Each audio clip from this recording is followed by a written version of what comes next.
Welcome to the Arete Podcast, the podcast created to help senior executives and the organisations they lead live up to their full potential.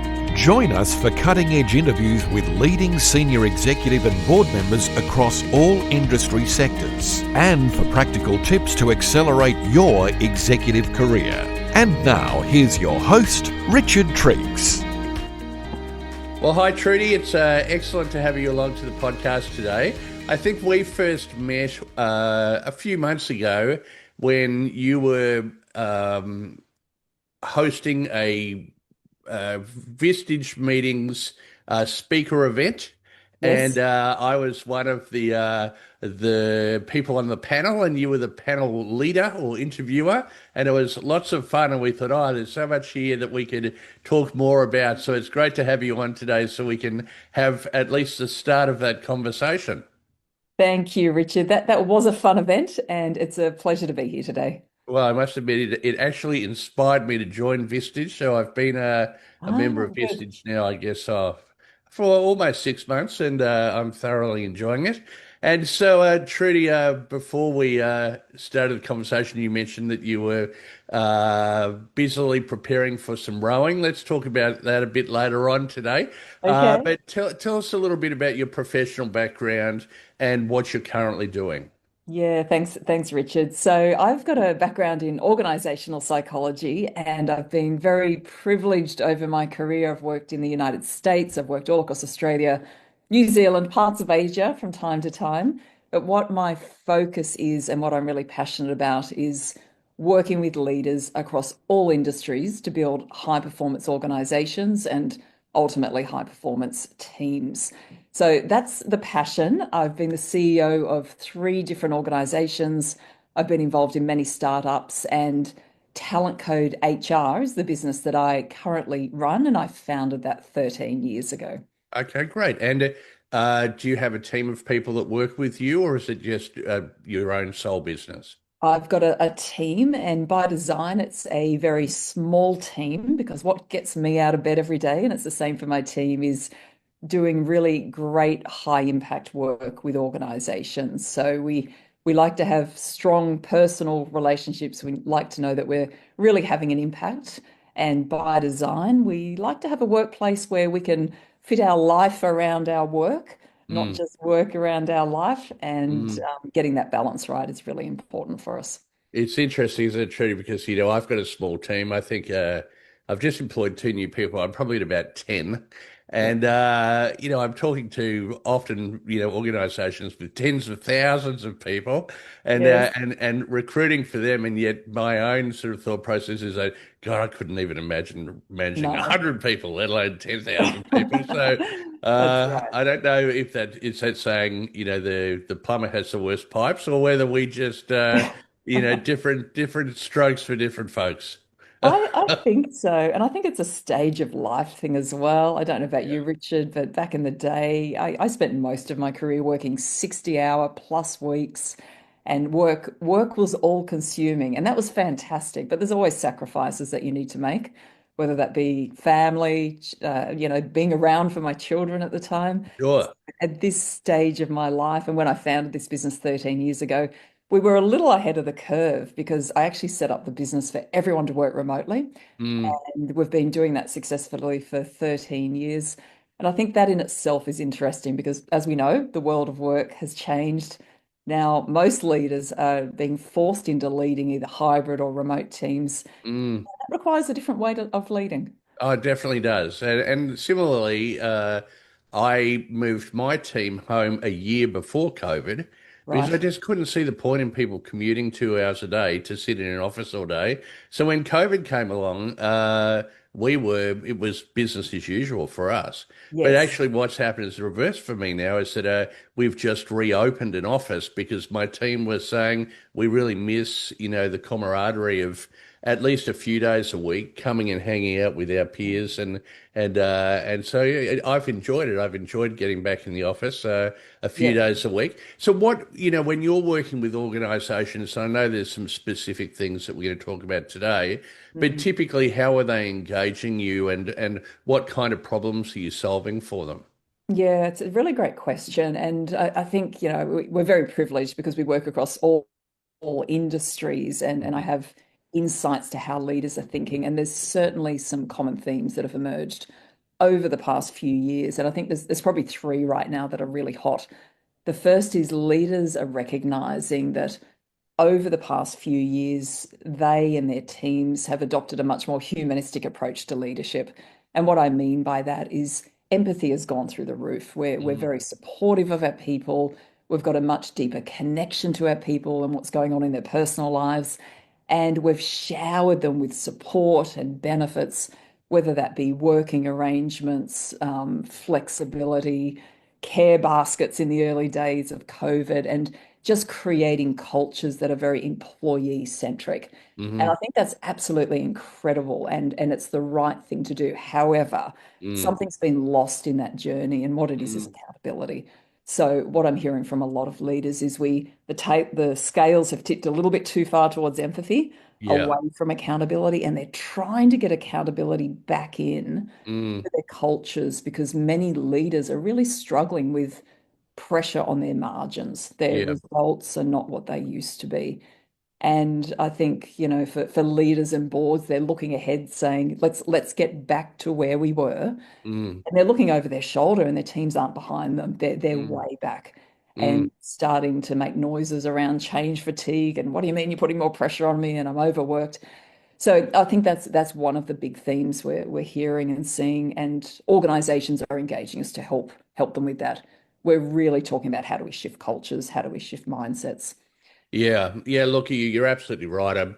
I've just written a book, "Winning the War for Talent," how to Mm, attract and retain top people. yeah. And the way that I sort of position is that finding that balance between love and accountability. Whereas if you love the team too much and they're not accountable enough, they become soft and unproductive. If there's Yes. too much accountability and not enough love, then they become brittle and they either Yes. become Machiavellian or they leave. So That's right. yeah, I think that that is very much. Your thoughts? Do you think that leaders have learnt to be more empathetic, or Mm, do you think that they've now been given permission to be empathetic? You yeah. know, well, that's this new style of leadership? Did we Mm. always already have that capability, or is this a new skill that's been developed as a result Yeah. of this existential threat? Mm. It's a really interesting question, Richard. I think we've all innately got it in us to do it, but I almost think that we've been forced into this space. Mm, And when I say we've been forced into the space, as if we just go back to what happened after COVID, we all got forced to work from home. And with that, we suddenly found ourselves in people's living rooms and lounge rooms through virtual meetings, and suddenly we had insights into the whole person, not just the person that came to work every day. Everything from your kids to your pets to here's your kitchen. And by the way, now let's have a conversation about cooking sourdough bread. I mean, we remember those days, right? So I think in many ways that, along with the societal shift towards greater acceptance for talking about mental health, mm, that's changed the conversation. mm, And there's much more focus now on inclusion as well. So I think leaders have just they've been swept up in that journey. And I think it's a good thing because we need to lead the whole person.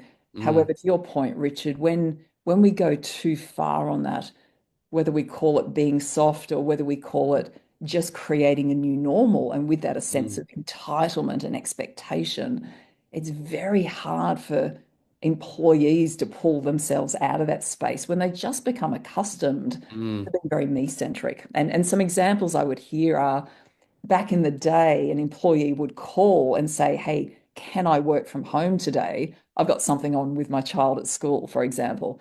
That mm, doesn't happen anymore. What happens is the employee tells the manager, "I'll be working from home today because my kid's got something on at school." So there's just these subtle but really important shifts, I think, um, mm, that have led leaders to have to become more connected to people. mm. all a good thing, but how do we also get that balance right with accountability? Yeah, the word that's sort of coming in my mind as you're talking about this is, it's becoming too accommodating. Yes. It, and so it's interesting. I mean, certainly I have a team that predominantly works from home, but there Mm, very much is a an expectation that if you are working out of the office on a particular day, you're working out of the office that day. yes. So how, that old saying, the fish rots from the head down. Yeah. How do leaders navigate this ability Mm, to both foster a culture that supports accountability yeah. and flexibility Yeah. and drives performance outcomes? Yeah. Yeah. So one of the things I really focus on with leaders is how do we get the systems and the practices and the processes in place that actually create the culture that they're looking for. Mm. And that's a really important part of it. And I can give you some really simple steps that your listeners can follow in a moment. The other side of it as a leader is how you actually engage. So now we're talking about leadership style, we're talking about emotional intelligence, we're talking about how do we have the accountability conversations so that they don't feel like punishment. It's actually part of creating a high performance, high support environment. Would But you let me go agree back to that, the practice. sorry, Sorry. would you agree that, I mean, most people want to be accountable? They want Absolutely. to know that they're doing a good job. Yes. And the only way to really determine that is by having measurements in place. It's a bit like playing sport, or in your case, rowing. There's got to be a finish line to cross. If it was just, eight rowing crews rowing down a river Yeah. with no goal, then it gets a bit boring a bit fast. It sure does. And who doesn't want to be on the winning team, right? It feels good to be on the winning team. So it's a great analogy to use. If I think about the practices that you can put in place, and these apply to sporting teams, they apply to organizational teams, is it all starts with actually defining what great looks like. And Yeah. I deliberately use the language great versus good.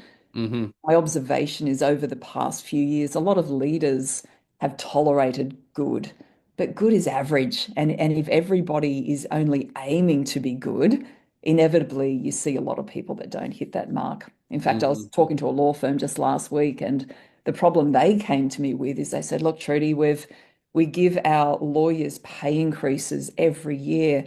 None of them are hitting their targets. None of them are Mm. hitting their performance metrics, but we just keep giving them more and more and more. And we can't afford to do that anymore. Yeah. And I think that's a classic example where leadership has tolerated substandard performance. Mm. However, they're rewarding it every year. Mm. And then they get confused why nothing's changing. They're actually rewarding the poor performance. Well, it's not only that, I mean, they become resentful. So Yeah, that's right. uh, they resent having to do it, and yet they still do it. And the interesting thing about professional services companies is obviously if they keep giving people pay rises, then unless they're passing those increases on to their clients or being more productive, then it Yeah. means that they're being less and less profitable to the point that, almost their employees are putting themselves out of business, which is kind of counterintuitive because the employee wants the job. So it's a tough one. And It I really is. mean, I host CEO breakfasts, and this is a very, very regular topic of conversation. Yeah, and I think the term resentment is an important one, or resenteeism, as I've heard it referred to. Right. Another organization I was working with just a few weeks ago, the team was working in a hybrid manner. So, and they would actually meet every week and decide who was going to work from home this week and on what day. So, particularly inefficient and unproductive in the way that they were managing that. But the managing director was sitting there with the team and wanted me to facilitate a conversation around work from home arrangements. Mm. Her agenda was to get everybody back in the office full time. Hmm. And I think it was really interesting because when I unpacked that with her one on one, what was underpinning it was deep resentment Mm. because she personally was working long hours in the office every day and seeing people working from home but not being productive. And Mm. the solution to that was bring everybody back in the office. Now, Right. you can imagine the team didn't respond so well to that. And in fact, It's not actually getting to the root cause of the problem. Yeah. So with that, let me take you through some simple steps that people, I think in my experience, are really critical that you've got in place in your business. Number one is, does everybody know what it means to be great in their job? Mm-hmm. What do I need to deliver? What are the outcomes I need to deliver? But also, what are the behaviors that are expected of me? If you can't define that as an organization, then you can't expect people to work towards that or have that as a standard. So that's the first step. The second step is, how do we measure this? And where there's been a real shift in the market is much greater transparency around measurement and performance. I need to know what great looks like for me. I need to know how I'm performing so I can hold myself accountable. And to your point, Richard, with the sporting analogy, if I don't have that goal that I'm working towards, I'm just drifting. I don't know what I'm doing. And in fact, that's particularly demotivating. But the next level beyond that is making accountability a team sport. Mm-hmm. So, how do I, as a member of this high performing team, know how everyone else is performing because I know what they're accountable for? Because then I can support them and we can change the narrative around accountability so that we're actually supporting each other, because we're a winning team at the end of the day. And I hear a lot of leaders say, you know what, Trudy, I've got high performing individuals, but I don't have a high performing team. And that's the shift we need to make. And then the third step is, then how do we then reward people for being great, not reward people for being mediocre or reward people for not even being good? Mm. It Three sounds really like important steps. yeah, we're very much on the same page. I talk a lot about these things in my books, and or my most recent book in particular. One of the interesting things, from the pay perspective, is the conversation happens at the end rather than at the beginning. Yes. So if the performance review goes beyond, let's have a look at what happened in the past, let's look towards the future, and the employee says, I'm on 100,000, I would like to be on 120,000. What do I need to do in order to get from 100 to 120 at the beginning of the period? Then suddenly it provides the opportunity to have, well, let's put some stretch goals in place, and That's let's put right. some and also it's not only about what the employee is responsible for, but it's having some accountability from their boss as to what role the boss plays from an accountability perspective in supporting the employee to achieve their outcomes. And then, as you say, again, pouring it out to a team. So, it's a fascinating topic. And I think that the working from home element is perhaps a symptom of that, but it's a lot more endemic. If you think about it from the perspective of, right from the beginning, an employer is going to the market Yes. to employ somebody into their team. Mm. Let's talk a little bit about how they brand themselves in the market. Yeah. Um, in order to be able to not only have a compelling brand, be able to communicate that to the people that they want to attract, Mm. but also from the very first conversation, be able to bring into that conversation, these not concerns, but this vision for what they are creating from an accountability workplace. You Yeah. talk about that from an employer branding perspective. Yeah, absolutely. So I think what's really interesting here is, as an employer, you need to be able to differentiate yourself in the market if you want to get the best talent. And part of that is what's creating an employee value proposition. So it's a bit Yep. of jargon. It's often referred to as EVP. But what it means very simply is, why would great people want to come and work for my organization? And why would they continue working for my organization? What do we give them in exchange for them being a high performer and being productive? So that equal exchange of value, I think, is really important. Mm-hmm. And there's a number of elements to this from the employer's perspective. The first is, you need to be very aware of what employees value. And Mm-hmm. things have changed. And I think it's really interesting, the questions that have been asked for decades. What would motivate you to stay with an employer? What would motivate you to change employers? money usually sat about number 5 on the Mm, list. It was after things such as development opportunities, doing meaningful, purposeful work, having a great team that I could connect with where I felt valued and appreciated. They were the most important things for people. Money was about number 5. In the past few years, money has been number 1. And I think that's really interesting to recognize. And number 2, closely followed, is flexible work arrangements and the opportunity to work from home. So why do you think, I mean, I have my own view, but what if that is actually the case, Yeah. what's driven that? Yeah, I think there's a few things that have driven it. One is we can't lose sight that there's been a lot of external market pressures on cost of living. So money truly is a focus for Yep. people.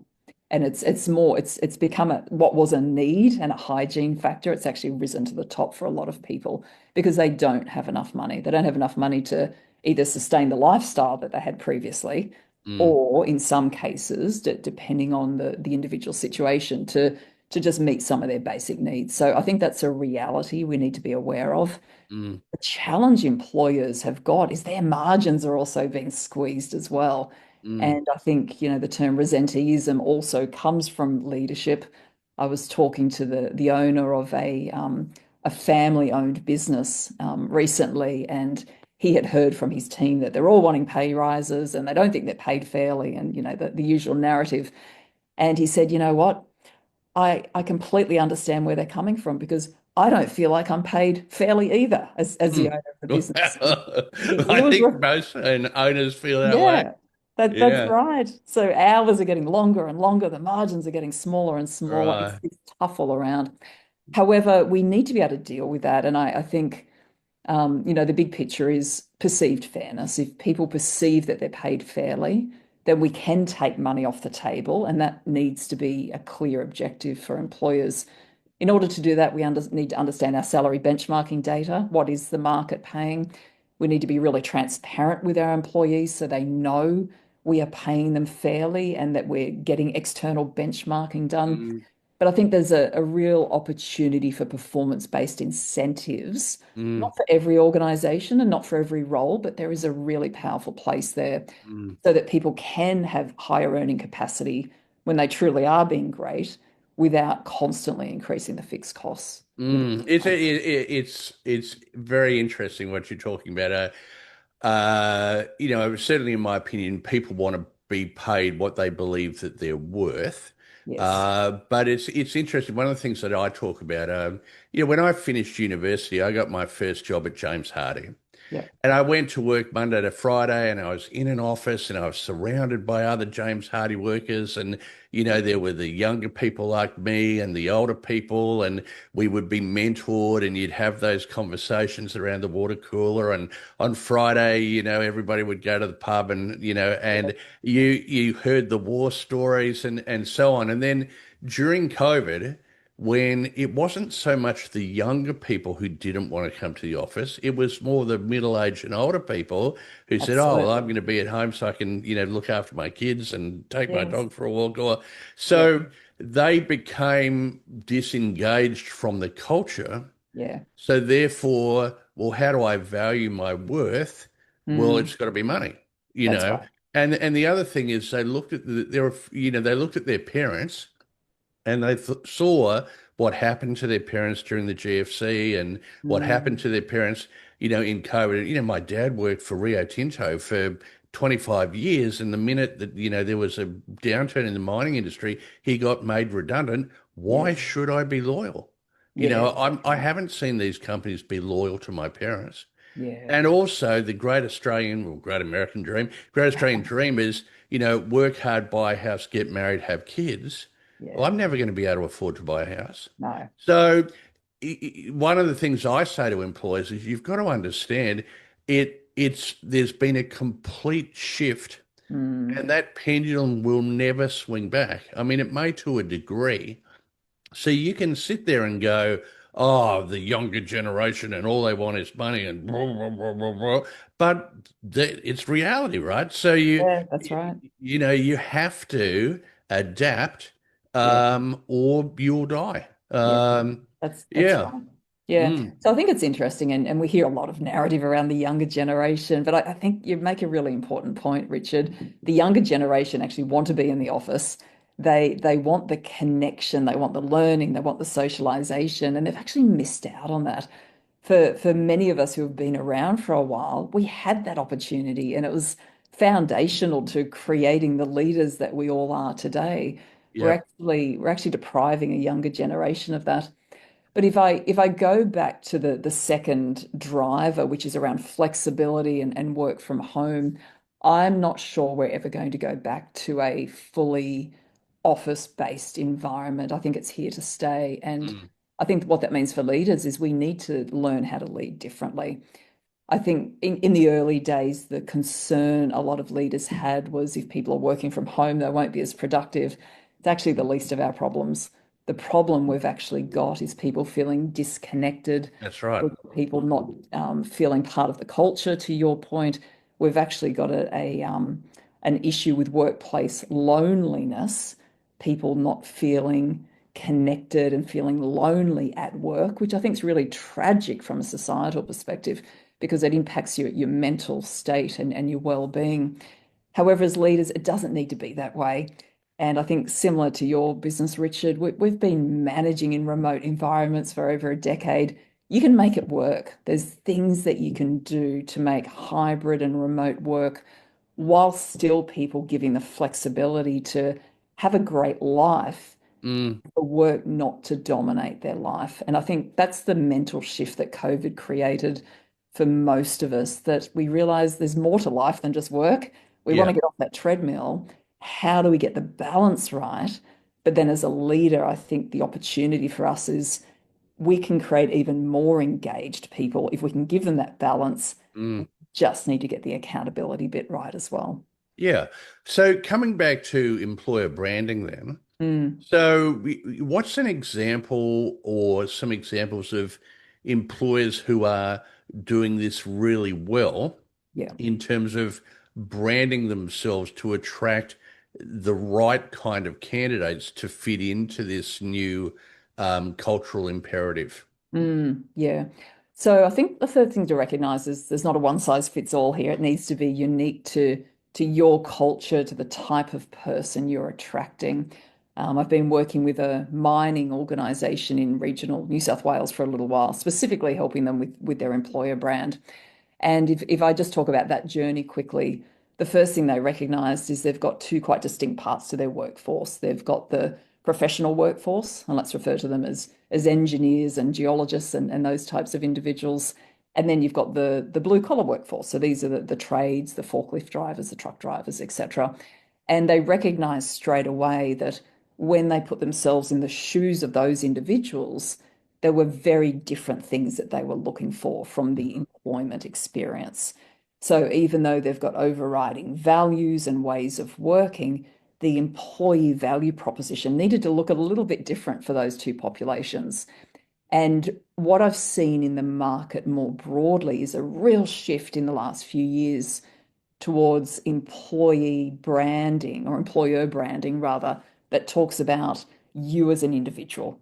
So it's less about here's what we're going to offer as a company. The offering is we see you as an individual person, and within the guardrails of what we can offer as an employer, we are going to make sure that you, Richard Triggs, have the best possible life for you and your family, and that you have the best possible work experience. So Mm. it's so much more about tailoring and customizing the experience within the guardrails that Yeah. you offer. And Yeah. then Look, your examples, sorry, go ahead. I think that is aspirationally what organizations would hope to achieve.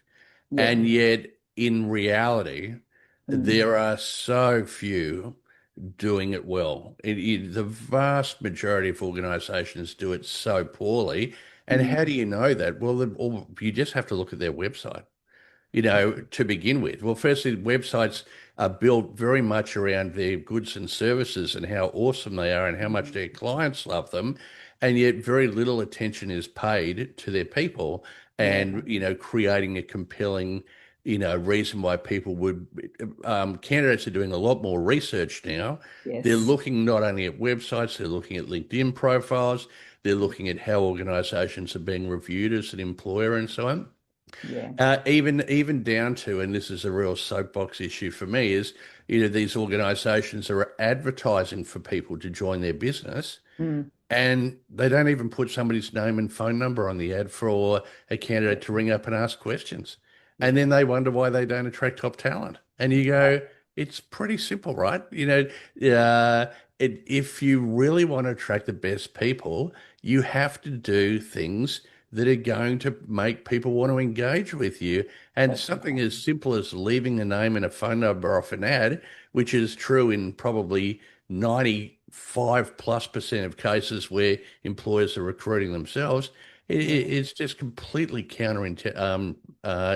intuitive. Candidates Yeah. want to be treated like human beings, and Yes. that's from the very first conversation.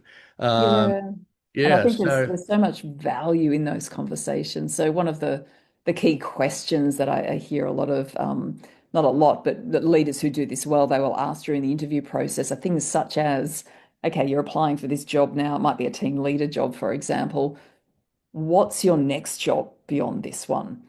And often candidates will get quite surprised by that question. It's like, well, hang on, I'm applying for this job, which is already a step up. What are you doing asking me about the next job? yeah. But it's so powerful because if you can get that person to share the dream and share the aspiration, and then Yeah. you can connect that back to what you can offer. So let's assume they say, well, I'd love to be a manager one day. That's the dream.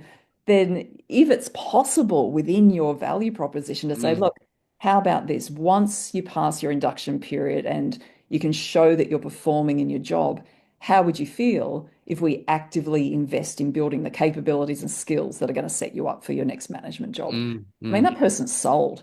And suddenly it's not a conversation about money anymore. It's a conversation about my future. And money just comes as a result of that rather than being the focus. True. Again, it's an interesting situation from a generational perspective in that, 20 years, our parents' age, for example, Mm, they were very clear about what their career path would be. yeah. And now I look, my son, who's in grade 12, will Mm, probably have a career in a job that doesn't even exist yet. correct. Uh, who would have thought that people who are able to prompt ChatGPT, are some of the highest paid employees, around now, Yeah. and when ChatGPT didn't even exist 3 years ago. So, but Yeah. yeah, you're right. I talk about it from the perspective of people want to be developed to achieve their highest potential. That's Yes. what they want, Yeah. uh, and so as leaders, a LinkedIn profile that shows how you have mentored others to Yes. succeed, immediately makes you, more attractive as a potential employer of choice. And so, we've kind of talked about bringing in this accountability and nurturing balance, Yes. and leading with empathy, but without being too accommodating. Yes. So, how do you think that all comes together in terms of, I mean, you've invested all this money in hiring these people, in Mm, developing them, it takes some time. The last thing you want to do is to have a situation where suddenly they're gone. yes. So it's not just about attraction, it's about retention, isn't it? It is. What are some of the behaviors that you've found most Mm, effective from a retention perspective? yeah. So I think there's a few fundamental behaviors, and this talks to culture, but then there's some practices. And if I talk about the behaviors quickly, at the end of the day, people want to feel seen, they want to feel heard, they want to feel valued, they want to feel appreciated. So one of the most important things leaders need to recognize is what are my daily habits? What are my touch points so that an individual feels seen and heard and valued? Mm, So that's one of the first things. And we do a whole lot of leadership training around this. It's about emotional intelligence, but it's also creating rituals and habits and routines so that those interactions, to your earlier comment, Richard, are not an annual event, but they might be weekly small touch bases. So we mm, we keep topping up the jar of coins in terms of trust and value and how I feel. So that would be one of the things. The second thing is I think we can't lose sight of the fact that high performers thrive in a high performance environment. And what that means is if you're tolerating suboptimal performance, the greatest risk to you is that you're actually demotivating your top performers. Your top performers may leave.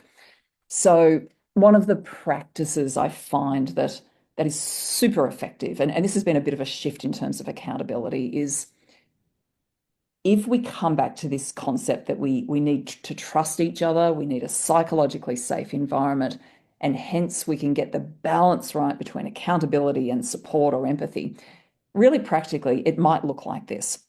So let's imagine within your team, everybody has monthly goals or monthly KPIs or targets, and these all roll up eventually to your annual goals, but they've got very clear monthly goals. Everyone in the team needs to understand what that looks like for themselves. Everyone in the team needs to understand what that looks like for everyone else in the team. So we're not left wondering what Susie's doing when she's working from home. We know exactly what Susie needs to be doing. When we come together for our weekly team meeting, we've got full transparency around performance.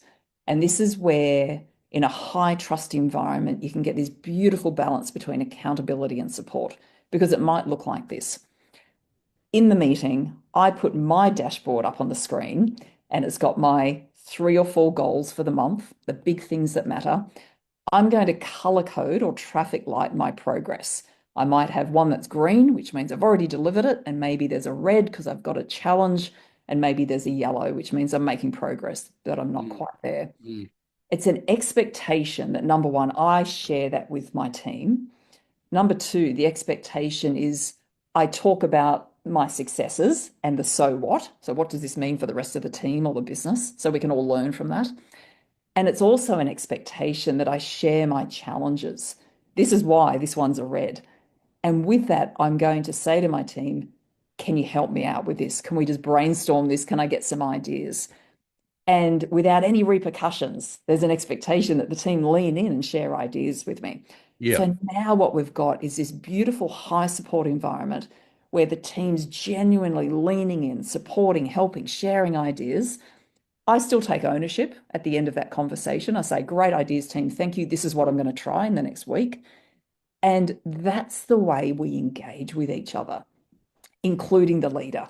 So the leader of that team is part of that conversation. They also need to ask their team for help and share their challenges. And I find if you can get that type of rhythm and behavior embedded in your team, you will get accountability. You will get a culture where people love coming to work because they're being intellectually challenged, they're feeling supported, they're winning, they're making progress. Who doesn't want to be in that kind of culture? It's actually motivating. And then life feels good. As we know, if we feel motivated, engaged, we go home and suddenly everything's feeling good for us. Well, not only that, but also there becomes a realization as to what is actually truly achievable within the constraint of time, and therefore what are the truer priorities. So what's that? Sunlight is the best disinfectant, right? So by being open and having these conversations, and yet the interesting thing is, I've got a business degree, I've done an executive MBA, this is never taught at university, and most organisations, they go, oh, Fred's a really good cleaner, so we'll make him the manager of the cleaning team. Or Sally's a really good recruiter, we'll make her the manager of the recruitment team, without any real support and guidance as to how to do it well, because most of the time their bosses don't even know how to do it well. No. And you have people, I've just turned 57, people of my age, us old goats, and a lot of us would say, "Oh my God, like my job is hard enough.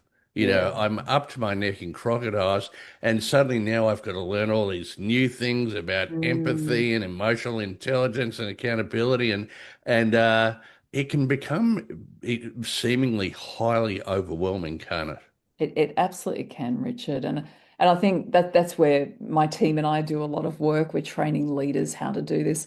I think the realization a lot of leaders have is when you do have the tools in your toolkit around empathy and accountability and how to lead in 2025 and beyond, it doesn't mean it's more work and it doesn't actually mean it's harder. In fact, if you can really lean into it, once you get it right, leading becomes easier Mm, because what happens is you create a culture of accountability. You create a culture where people want to be doing a great job rather than where they possibly find themselves now is they're pushing and they're pushing really, really hard. And mm, it's just exhausting. And yeah. hence I'm finding a lot of leaders are actually burnt out. Oh, look, there's no doubt. And the thing about it is that if you talking to the team about visualize when you've achieved those goals, how Mm, the extra money, the extra responsibility, the extra interesting things you get to do. It's yeah. exactly the same for the leader. So if you could bring this culture into your business, that meant you could delegate with total trust. Yes. Imagine how much more you would be able to work on strategic work, how Mm, much more work-life flexibility have, how much more successful you would be, and your business would be. Keep your eye on the prize, which for a lot of people is very difficult, um, because they've just been indoctrinated to. Um, I often say there's security in suffering.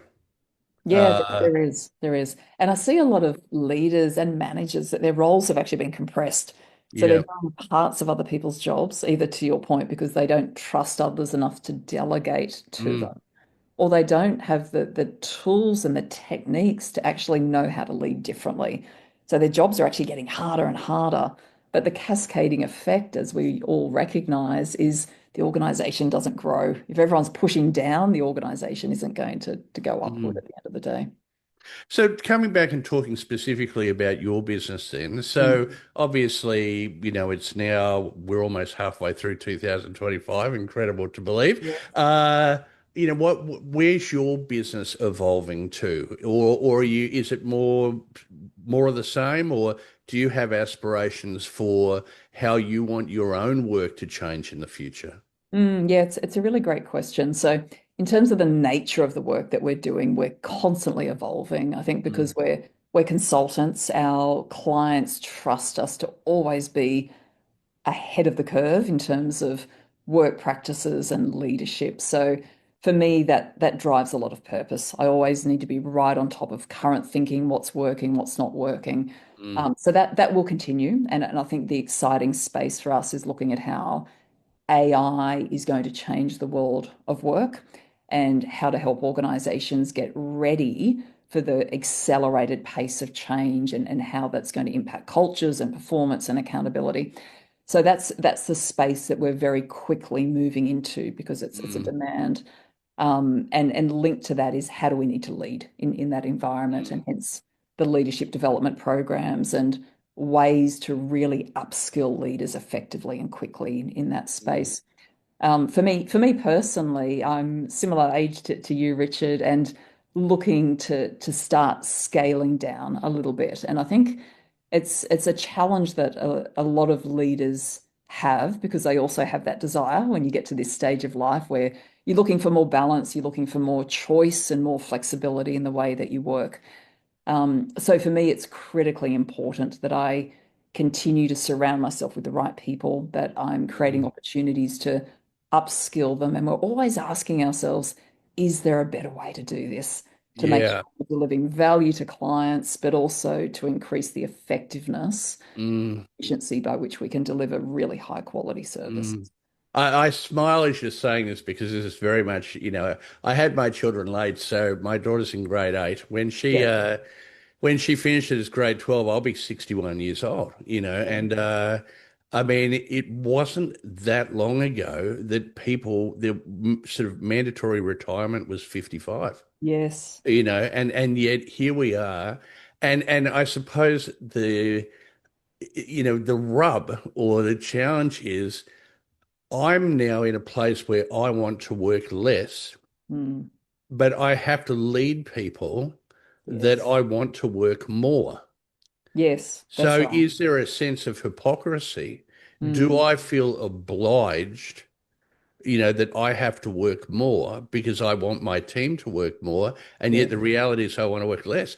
I mean, it's just, and I think, I've never really thought about this before, but as you're talking about it, Yeah. it's almost like this kind of founder's guilt, Oh, or absolutely. yeah. Yeah, So, like, if I absolutely. start to take my foot off the pedal, how Yeah. can I expect my team to not also want to take the foot off the pedal? Well, I have to recognize, they're in their early 30s.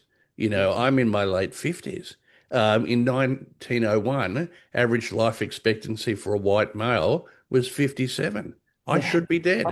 Yeah, So that's right. It puts it in you perspective, know, doesn't it? and the other thing too is, and I listen to a lot of podcasts. Yeah. We're all thinking about AI. Well, Mm, how's ChatGPT going to change the way that we work, mm, right? Where the reality is that within the next 2 to 3 years, the achievement of artificial general intelligence is going to completely and utterly, irrevocably change not just the way that we work, but the entire way that we live our lives.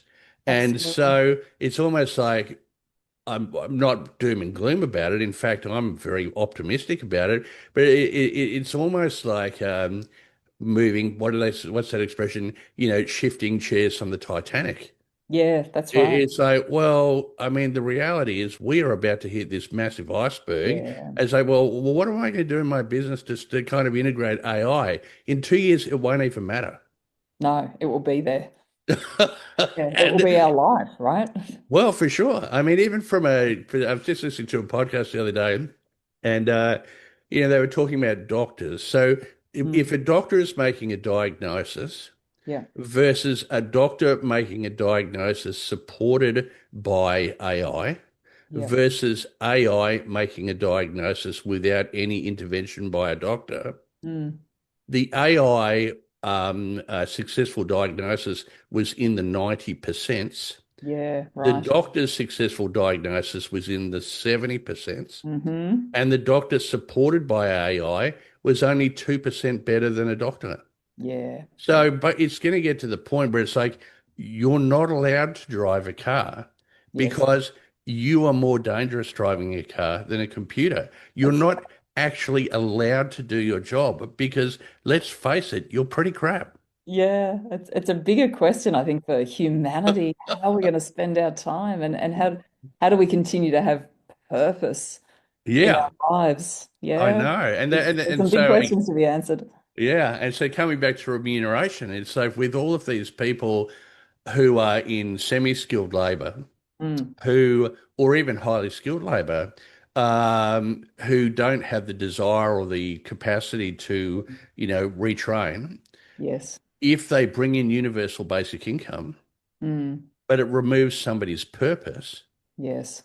then what is the impact of that on humanity? So, we could talk for hours and hours, and that might be a fascinating podcast to do a bit of a panel about Yes, I because think I so. find this stuff so fascinating. But anyway, before we wrap it up, Trudy, always interested to when I'm talking to people to say, well, what keeps your tank full? Mm. And one of the things that you mentioned before we started recording was, you're a very keen rower and you've got, some pretty exciting stuff coming up. Tell us a bit about that. Yeah, absolutely. So I took up rowing during COVID, actually. So I'm a former ballet dancer. Right. And pre-COVID, I was on a plane 4 days a week, flying all over the country. And I used to drop into the local ballet schools, whether that be the Australian Ballet or Sydney Dance Theatre, and do dance classes after hours. And that Okay. would keep me engaged. But when COVID hit, no more flying. So suddenly my Mm. mornings were free. And if anybody out there knows rowing, it's a very early morning sport. So often I get up at 5 a.m. in the morning. And the reason for that is you want the flat water rowing sculls that are particularly tippy and sensitive don't do well in any kind of rough water. So I had state championships last weekend for New South Wales, and I've got the national championships starting this coming Thursday. So it's been a long season, but a really exciting season, and yeah, looking forward to that. But looking forward to moving into a bit of cross training after next Okay. week as well. Okay, Set up a excellent. bit. Well, look, Trudy, it's been wonderful to chat to you today. And it's interesting, the more I have these conversations, the more I realize that, you know, generally people, a lot of what you're talking about and the other guests that I've had, I mean, it's not rocket science. No, It's just about doing things a little bit better every day. that's right. And so we will in the show notes have links to your LinkedIn and your business. And obviously, I'd encourage anybody listening who's keen to chat to Trudy to reach out directly. But thanks again and have a fantastic afternoon. Thank you, Richard. It's been a pleasure. Okay, bye-bye. Thank you for listening to the Arete Podcast with Richard Triggs. We frequently feature guests from organisations we are currently recruiting to build the company brand as an attraction strategy for candidates. If you would like to promote your organisation's brand as an employer of choice, please contact Richard directly on 0403 588 517 or via email richardt@areteexecutive.com.au.